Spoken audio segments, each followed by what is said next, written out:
वचन तेरा है प्रभु, पावन करे मेरा मन। प्रेम मेरे दिल में जगाए, करे मुझे पावन। संत लूकस के अनुसार आज का पवित्र सुसमाचार अध्याय 2 पद संख्या 22 से 40 तक।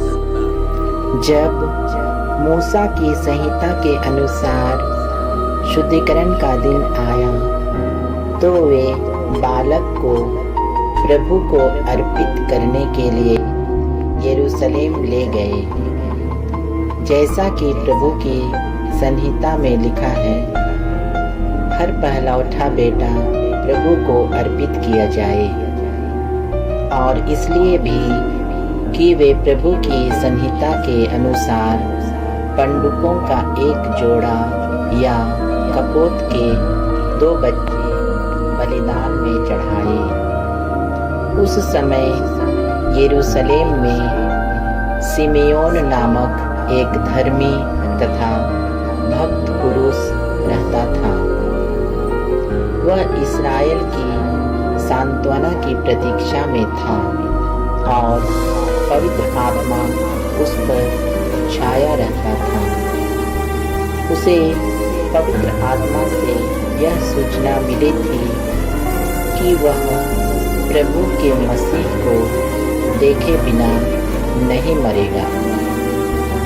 वह पवित्र आत्मा की प्रेरणा से मंदिर आया।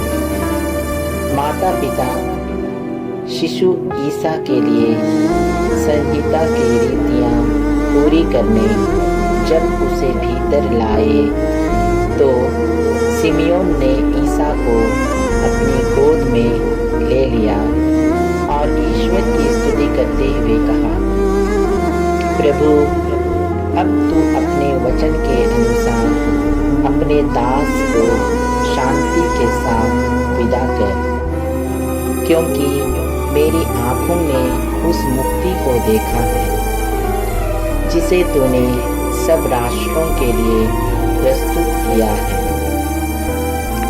यह गैर यहूदियों के प्रबोधन के लिए ज्योति है और तेरी प्रजा इस्राएल का गौरव।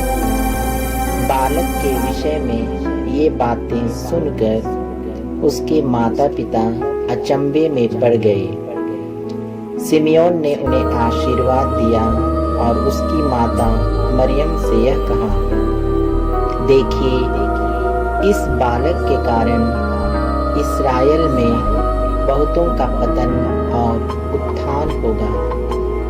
यह एक चिन्ह है जिसका विरोध किया जाएगा।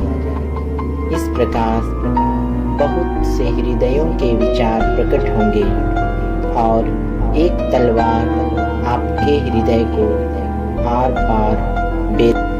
अन्ना नामक एक नबिया थी जो असेर वंशी फनुएल की बेटी थी। वह बहुत बूढ़ी हो चली थी। वह विवाह के बाद केवल 7 बरस अपने पति के साथ रहकर विधवा हो गई थी और अब 84 बरस की थी। वह मंदिर से बाहर नहीं जाती थी और उपवास तथा प्रार्थना करते हुए दिन रात ईश्वर की उपासना में लगी रहती थी। वह उसी घड़ी आकर प्रभु की स्तुति करने और जो लोग यरूशलेम की मुक्ति की प्रतीक्षा में थे, वह उन सबों को उस बालक के विषय में बताने लगी। प्रभु की संहिता के अनुसार सब कुछ पूरा कर लेने के बाद वे गलीलिया अपनी नगरी नाज़रेत लौट गए।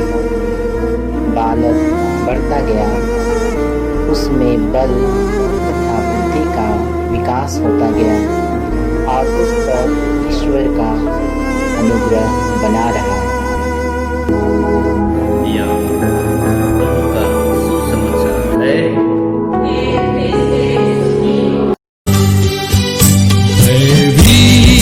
वचन